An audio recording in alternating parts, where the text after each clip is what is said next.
Ce qui ministère public azali na pouvoir ya ko poursuivre moto ya amoni à troubler l'ordre public, alors il faut ça la yango pour toute personne qui trouble l'ordre public. Mais 2 poids 2 mesures, yango wana nde ezali mabe. Certaines personnes qui se disent proches du régime actuel, baza ko s'attaquer na batu en citant ba combo ya batu na ba radio na ba télévision, ba poursuivre ka bango te. Bongo soka ndera comme ko poursuivre na mutu soka lusali déclaration mabe et pas mo compte bon. Mo sala parkeni. Ça ce n'est pas parce que cette façon de faire ils ont comme ça en air local une police politique.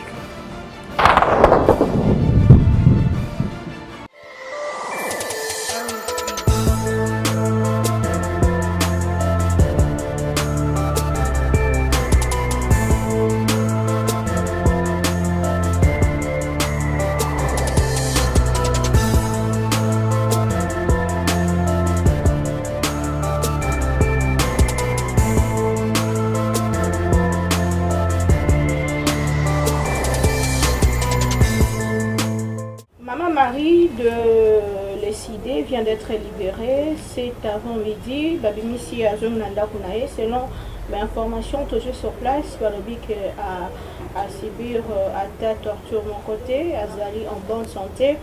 Kassi Azali après Basson, Maloba, Basson de cloche de part et d'autre, Batouko dénoncé arrestation. Il y a une dame de soixantaine, une dame de plus de 60 ans, Azala qui interpellé pour n'avoir opinion et c'est ça qui pour remplacer. Coup sur problème, il y a liberté d'expression. Torolo Belango n'a invité dans les lobos, genre qui trouve vanda, pour Bolandango, na Mosindo, Ningipo et comme problème. Bon, tu as vu Bolanda biso partout et ça émission Maloba ya Baimboka.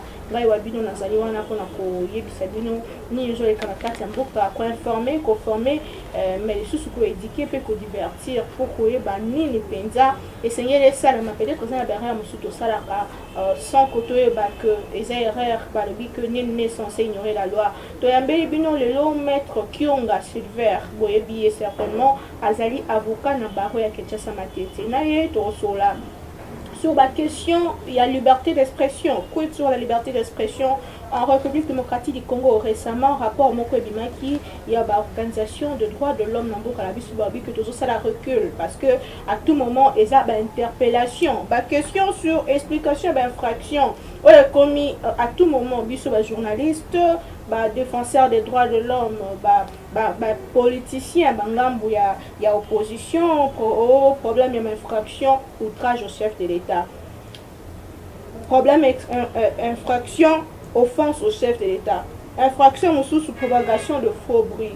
Est-ce que les gens ne doivent pas parler? Mais jusqu'où liberté d'expression ezozala comme libertinage moi namboka maître Sylvestre Kionga mbotenayo.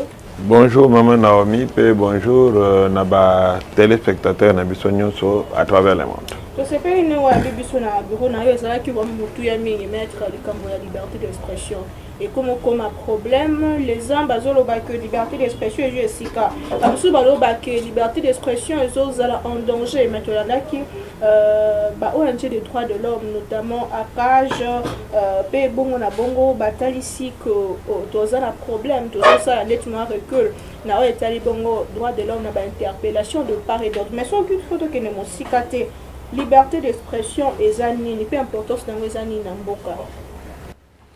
Bon, liberté d'expression ezali eloko oyo ezali lié na démocratie na mboka lokola biso na mboka na biso toponaki système politique o babengi démocratie ezali kotambola na ba élection libre ezali kotambola na liberté d'expression, liberté d'association, liberté de manifestation, liberté de religion. Makambo nyonso wana yango nde etiaka lokola mungwa na kati ya démocratie. Alors, soki biloko wana ekomi kozonga nsima tokomi kolongwa na nzela démocratie tokomi kokende na nzela ya démocratie te oyo bakobenga dictature.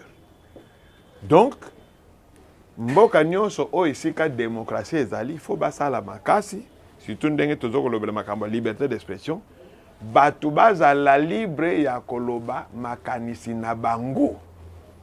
Liberté d'expression ezali kozwa source nango na constitution na biso.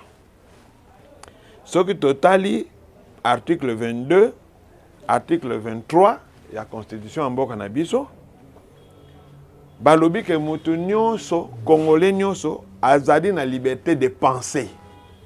Donc tokozala na pensée unique te. Ndenge tozalaka kala ke non soki balobi boye la parole du chef de l'État à force de loi. Allez, soki yo lobi likambo mosusu yango te non.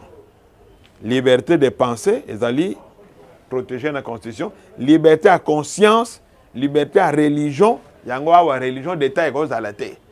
Soki ata yo président to bakonzi mboka soki asambelaka soki na religion songolo to pakala alors que désormais na Congo tokosambela kaka église wana te. Moto na moto kosambela akokroire na makambo oyo alingi. Tozali donc na liberté d'expression.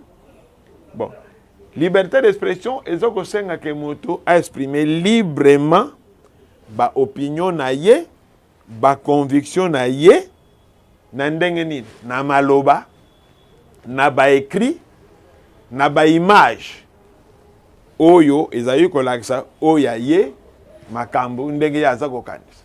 Mais nyonso wana ezoko senga esalema dans le respect de la loi, de l'ordre public et de bonnes mœurs. Et si on a des cocos sur côté na koye ya ba réseaux sociaux pe bon na bongo liberté koloba o yo so kanisa donc nyo se matinga na mutu na loba ngo kaka boni ni koloba te problème ezande wana. Bon, ndenge balobia wa na article 23 ya constitution na biso ke mutu nyonso aza na droit ya koloba ya kokanisa o ya lingi mais balobi sous réserve ya respect ya mibeko, respect ya ordre public, respect ya bonne mœurs bizaleli ya bato.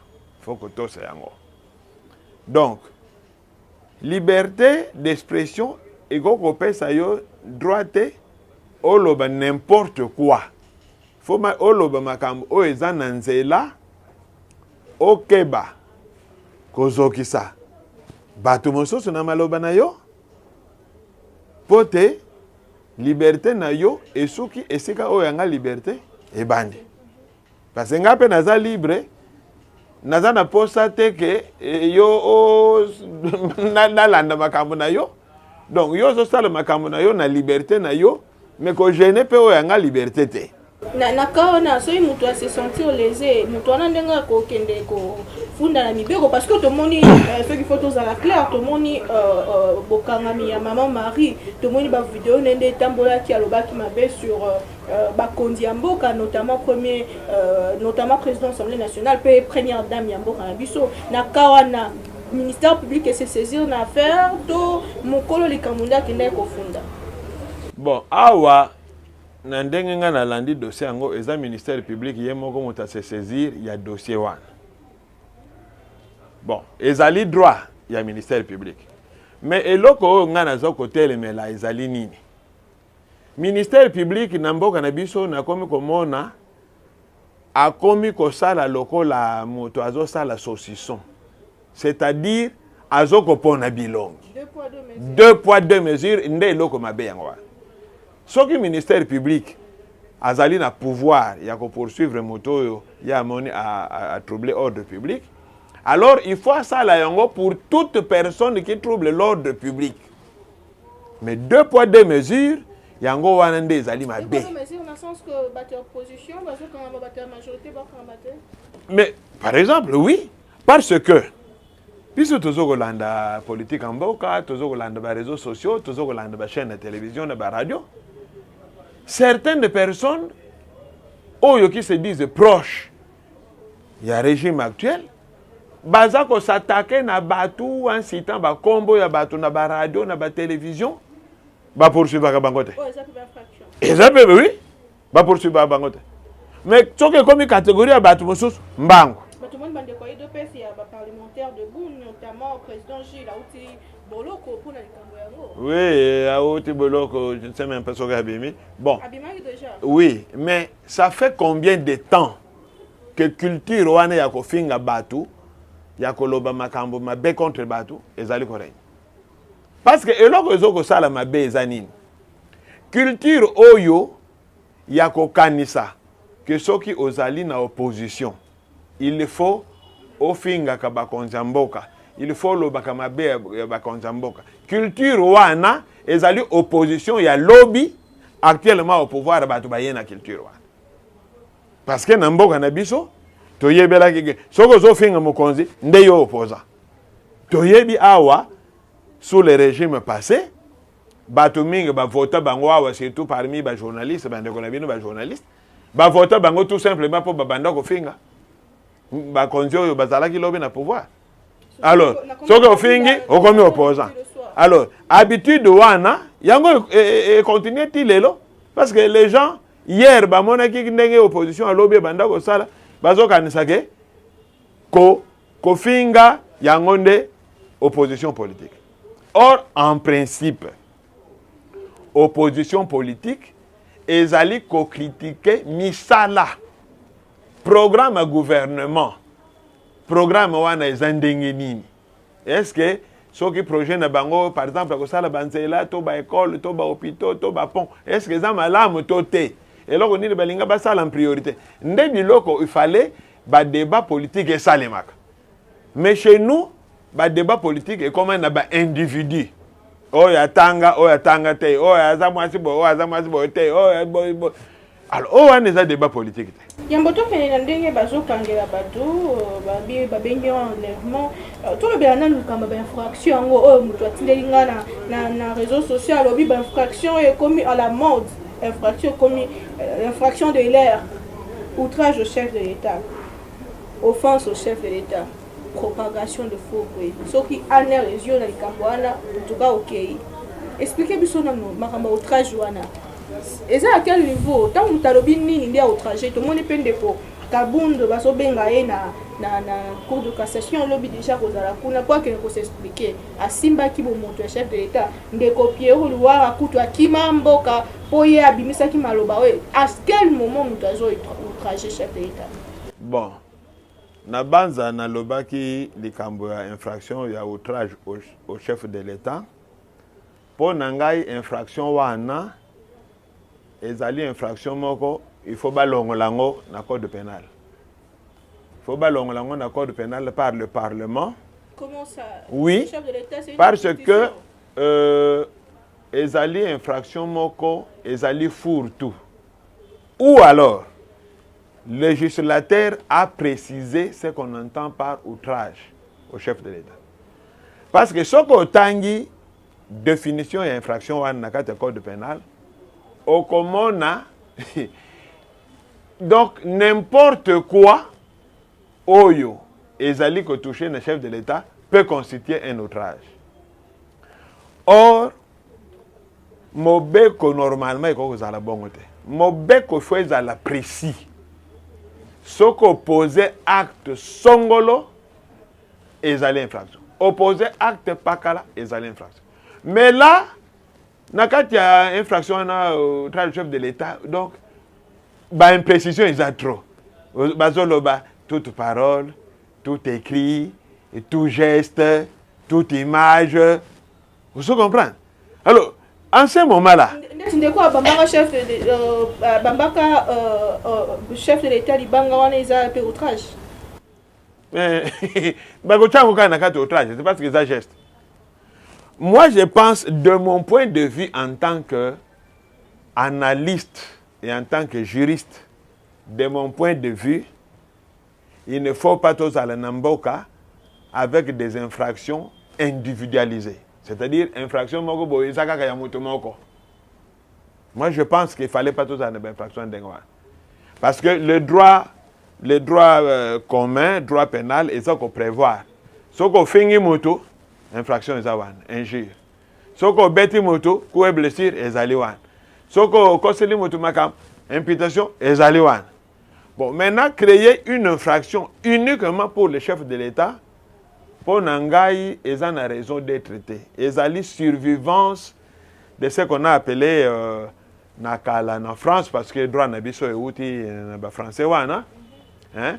Donc, sous le royaume français, bando bien un crime de lèse-majesté. C'est-à-dire, au sali crime contre le roi, n'importe quoi, bah poursuivre pour un crime de lèse-majesté. Moi, je pense que infraction ou un outrage, ce qui législateur congolais a maintenir, alors à définir avec précision bah élément constitutif nango pour éviter arbitraire. Parce que ce qu'on est commis une difficulté dans ce sens que ce que le ministère public a estimé pour naïe que geste yo sali, image yo bimisi, liloba yo au lobby, ezali pour naïe outrage au chef de l'État bago poursuivre. Alors, ouana ezagocha en difficulté, bateau politique, moyen basa la déclaration, to ba critique contre le gouvernement, to contre le chef de l'État ezalité. Parce que à tout moment on peut être interpellé. Or, ce que tu sali boye, démocratie na biso s'est constipée. Ngai na mona na télévision française. Débat na politique na carte de télévision na France. Batou na plateau, baza ko traité chef de l'État, je voyou. Ah oui, mais c'est un voyou. Le gouvernement, Macron, son gouvernement, c'est un gouvernement de voyous. Va poursuivre Batou. Parce qu'il faut que tu aies le contexte. Moutou à l'obéli les camps. Batou loko la homme politique. Batou loko la batou opposition. Bon. Mais gouvernement et qu'on zélaté que batou opposition, ba penser bango ba fleur. Parce que pas na biswa sorti tozoa culture que opposition et bon kaka makamnyo c'est ça le régime. Attends, régime ça les kam ya kitoko. On n'applaudit pas. Nyon c'est ça ma bé. Mais maître Kyonga, nous avons le bilan, ce qui est de l'eau que infraction, outrage, nous avons été commis libertinage, n'andeng tous en bas politiciens, au bazaraka toujours n'a pas excès. Est-ce que parce que déjà il faut que le bango institution, président de la République, les institutions fonctionnent les sacrés, ce que commis que tout comme nous sommes le bas, comment un peu compliqué. Non, ezali ma camonio so oyo mutako sala. Na vie sociale na mokili ezali prévu na code pénal ezali sanctionné nyonso oyo moto akosala moninga ne moto ezali na sanction na code pénal. Bon, maintenant tobakisi sous infraction moko oyo ezali imprécise eza na ba détail penza te po kaka na moto moko. Po na ngai en tant que juriste nazo komona ke infraction wana ezali survivance. Il y a makambo ezalaki na ba royaume na poto notamment en France. Ezali survivance il y a ba régime o ya makasi eleki na mboka na biso. Oui, donc pour nanga mais parce que mais est-ce que infraction ou outrage au chef de l'État na bamba comme ça c'est ça. Na tolanda ki awa na États-Unis. Ba médecin psychiatre 40 ba lobby président Trump moto na yezo sala bien te azana à quoi diriger les États-Unis. 40 médecins américains, balobi kanselo bango, ba psychiatre, ba monu motu ya président na bango eza penza na nzelate, akota musamboka malamu te. Va pas poursuivre que bango te ezaki opinion na bango. Bon, tous les psychiatres américains n'étaient pas de cet avis-là, mais les 40 là balobi en tout cas pour na bango, ndenge ba sali étude, il y a comportement du président Trump, ba moni que donc, moi je pense que c'est là où maintenant je reviens à Likambo, à Lobaka, opportunité de poursuite. Est-ce que ce qui Likambo est salemi, il faut nécessairement poursuivre? Le quoi, par exemple, Likambo est journaliste. Tant que journaliste à lobby Likambo, mi beko yambo kanabiso sur la liberté de la presse et lobby, ce qui journaliste à lobby Likambo, yo moto se sentir frustré au senga droit de réponse na même organe. Ce qui appelle ce droit de réponse, l'affaire se termine. Il y a l'obaki makambo moko boyo salakite. Oyoki yango au sengi droit de réponse na yo, tu passes na même organe au lobby oyo au répondre makambo sir. Oko poursuivre ce journaliste pour Mais ce qu'on dit, c'est que au lieu journaliste, ce sont des déclarations. Au sein de droit de réponse, tout saisir l'institution, les journalistes, aucun na justice. Et ça, parce que les journalistes, bazali pe quelque part, bateau yo, bazali ko sunga l'État, pour ne pas yeba makambo ebele. Ba scandale ebele, salami na poto. Ba infraction, ba kumine ne salama na poto. Ba journaliste va te babimi sango. Mais, ero nga na comprendre na gatawa, awa soki journaliste a lobby li camp. Ministère public ou amboka na biso, ole aluka na no enquêter, ayebo. Journal boye, to journaliste boye bimisi maloba bo. To sala na no enquête na makambo ya lobby wan. Non? Bazo ko poursuivre journaliste. Oyo to yo kaka scandale de Watergate na États-Unis et Salemaka. Banane ba bimisa. C'est un journaliste. Le président américain a dû démissionner pour ça. Donc, les journalistes, ils vont découvrir que les démocrates, les micro-espions, ils ont espionné dans la salle de réunion, il y a des adversaires, des républicains. Les journalistes, ils vont dire que presse, quand ils ont batali, justice, quand ils ont batali les arbres. Et le président était pour ça la démission. Même Makambo et autres salles tout récemment en Grande-Bretagne, avec le Premier ministre Boris Johnson. Oyo, à sali confinement, Grande-Bretagne mobimba, yé kone na ndako na ye, ko sala ka ba fête ya tout moment na bato na ye. Banane ba bimisa ke, c'est la presse. Tango presse a bimisa maloba wan. Nani Assemblée nationale au Parlement ya Grande-Bretagne, ba sali enquête, police a sali enquête, ba mon effectivement que Premier ministre abandon ko sali sa ba fête pendant qu'il demandait na ba britannique pas dans le confinement. Il a demandé pardon. Donc ce que disent les journalistes, ce n'est pas toujours mauvais. Il faut d'abord inquiéter. Et il ne faut pas inquiéter les journalistes parce que les journalistes, et pécier pouvoir, ils ont droit à garder la source. Ils ont droit à non, non.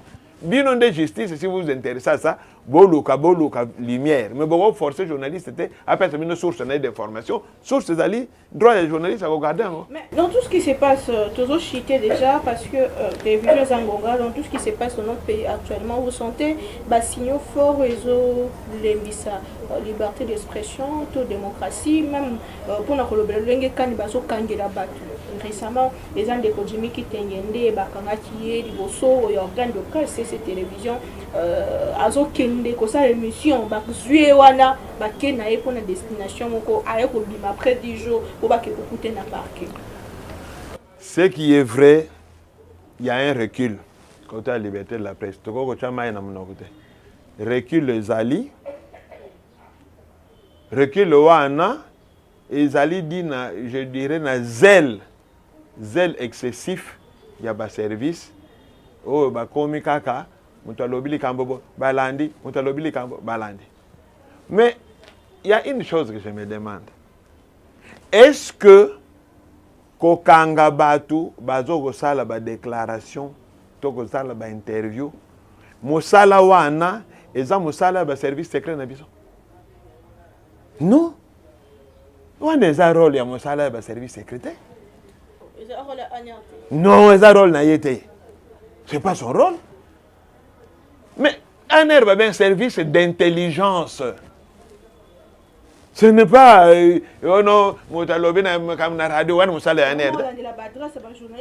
non, ça ce n'est pas, je le martèle, les gens, il y a un RT. Un air, c'est un service d'intelligence. Nous avons besoin d'un air, infiltrer par exemple des services ennemis. Poto yeba makambo bazo ko préparer contre mboka na biso ko infiltrer ba service ko colère musu ko tinda batu bakende ko infiltrer ba entreprise to yeba ndenge nini basala ka mito ka ndenge nini basala ka avion ndenge nini basala ka mandoki. C'est ça mon salaire ya ba service d'intelligence ou ko sala contre espionnage. Est-ce que ba espion ba pays étranger ba côté na mboka na biso ba ko sala biso mabe ba zo ba renseignement. Bongo soka nera comme ko poursuivre na moto soka le sali déclaration mabe et pas mon compte boy. Mon salaire pargeni. Ça ce n'est pas parce que cette façon de faire ils ont comme ça ANER local une police politique. Or ANER non, l'ANER ne devrait pas être une police politique. ANER est Mende mabe ezali mabe. ANER ezali service d'intelligence. ANER na biso ezali l'équivalent CIA. Ezali l'équivalent ya lokola juif ya Mossad. Vous comprenez? Ezali l'équivalent lokola na France ya DST1. Alors DGC biso ANER na biso il faut aloka ba information oyo eza koko sécurité ya mboka, des informations culturelles pour na kotombola mboka na biso, ba information scientifique pour na kotombola ba science na biso, nde musala ANER wa. L'ANER ne doit pas être réduite à une police que ceux qui va critiquer un homme politique va critiquer mon compte ANER comme wana. Non, non. Je me souviens encore de l'ami qui a été arrêté au niveau du marché. Donc, ANER hollandais va dire qu'il a Wendy Air Buena Moana. Non, non, non. Wana bazo ko bebe sa image ya ANER. ANER ezali na ba spécialiste oyo batangi renseignement. Les renseignements wana c'est pour la sécurité du pays. Ce n'est pas pour on commence même à arrêter au motayibi et logo bakangien ANER. On ça l'ANER. Là nous dénaturons mission ya ANER. Ce qui totali ordonnance oyo créé ANER makambo ko kanga bamiyibi to bakangien sakunate. Et l'ANER batu bazali kono bazaba OPJ. Comme tous les OPJ. Ce que bakangi mutu, il faut directement le mettre à la disposition du parquet. Vous regardez mutu 1 mois, 2 mois, 3 mois dans ba loko ANER te. Bazali ba OPJ et il faut ba obéir na procédure ndenge sengeli que OPJ a regardé mutu pendant 48 heures à garde à vue. Sima a transféré mutu na parquet. Procureur ne mutu a kotala tout a fixé dossier. Mais ce que mutu sali sima na ANER, ça devient illégal et comme arrestation moko illégale. Alors, tant que bazoko sala boy, bazoko fingi sa bakonzi. Parce que les gens ne voient pas les services. Les gens bazoko na bakonzamboka. Surtout que le président avait promis lors de la campagne. Oui. Quand bakacho ya ANER. Mais jusque là quand on était makamongo so continuer. Babande kwa pouvoir balobi ke o ezo salema lelo ezana ngo malonga te na o esalema na régime passé comment ozolo ba rekil. Bango babi ke batumba bango ba beta bango ba salema kama be mingi. Elali boy. Soki mabe ezalaki lobby. Lelo mabe wane koko za la justification te pour mabe ezala lelo. Parce que le nouveau régime est là pour améliorer, pour bongisa oh salamaki mabe lobby. Donc oui pour le changement. Donc quand ça l'esquisse c'était pour dire ah lobby ezalaki pire. Non, nous voulons le meilleur. Nous voulons que les choses changent, que les choses aillent de l'avant. Donc bakoko je le biso makambo to décrire qui lobby pour dire non un lobby ça là qui me biso ba tomber biso est-ce que quand tombe monter ça madame non il y a bête là qui ngoma bo donc maintenant ce qui lelo ndenge changement yebo biso to go ban c'est ko tomber bateau parce que lobby tomber biso non nous devons faire mieux pour ne la qui que lobby bateau ba sala qui mabe.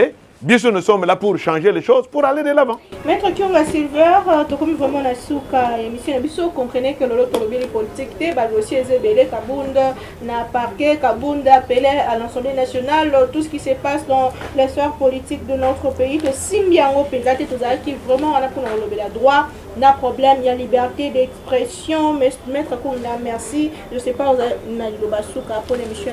Bon, l'Ilobasuka, je peux dire, Zali Boy. C'est vrai que même il y a une démocratie, il y a une démocratie. Tout ça, c'est un balbutiement. Tu maîtrises notre démocratie. Moi, tard, il y a makache zanan. Mais nako senga na bandeko. Oyo ba intervenir na ba télévision, na ba radio. Même aux hommes politiques, tant de l'opposition que du pouvoir, de ne pas personnaliser le débat. Parce que le problème est qu'on personnaliser débattre.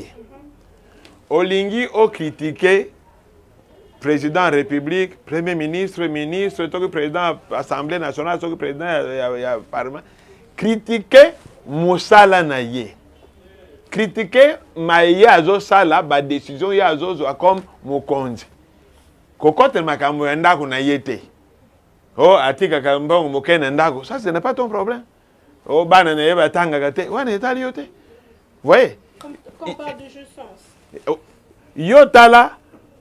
Bon, la jouissance, toko ba lobby makambo jouissance, Ça c'est lié, ezali lié on dirait la gestion ya moto. Vous voyez, la gestion. Bon, on regarde comment il fonctionne. Mais quand vous individualisez, vous personnalisez un débat, au lieu de parler de généralité, parce que dans un débat, il faut parler de principes. Ba principe ezali boy. Ndeko ingandi atosi ba principe ote, alotosepeli na etamboli ne wana te. Mais koloba oyo aza munene mingi, oyo aza mokoso, wana mulai, oyo pembe, oyo mwindu, wana est commis débat subjectif. Alors, un débat subjectif, mboka tozana besoin nangote. Ba Congolais bazana besoin nangote. Congolais azana besoin ayeba bato bazo diriger. Est-ce que bazo kamba malamo? Est-ce que mibeko bazo zoeza malamo? Est-ce que zo profiter na Congolais? Wanande tozana posa nango. Mais oh azana 500 pantalons, azana 300 chaussures. Bon, et go avancer biso na nini? Parce que azala ne savent pas tout, pour nous rien ne change dans la vie. Mais ce cas une décision qui toque biso vie na biso changer. Donc tolobelaka mingi na ba débat des idées et non des individus et non des personnes. Parce que ce que tozolobela des idées, en ce moment-là, ce qui va comme inquiéter moi pour ba idée na ye, wana monique biso ne tokotel melango. Mais ce qui au côté na ba biloko privé, ça devient un peu délicat. Imputation dommageable, tout cela. Bon, mais il faut le principe. Ah, Premier ministre, décision telle, pourquoi? Parce que, boy. Premier ministre ou président, décision boy, bien tel, il fallait la décision boy. Là, c'est correct. Parce que, attends, mon consultant, yoka, à quoi peut corriger la décision? Oh, oui, la décision que j'ai prise, c'est pas là. Ah, oui, nous avons commis une erreur. Il y a telle dimension, ça qui était rectifié. Et ça, là. Mais ce que vous parlez de l'homme, de l'individu, bon, quand tu peux se sentir frustré, il peut se sentir injurié. Bon, on a poursuite comme ça là. C'était vraiment important bana mboka Congo toyeba ndeni kotambola lenge beni ya mibeko toyeba koyekola kotosa mibeko koyeba yango pe kotambola lolenge yango pozala te inquiéter lobie comme ba problème ekosala malamu mingi te. Merci na bien wanda biso ezalaki mababa imboka de prochainement na invité moto toujours avec le même plaisir. Bye.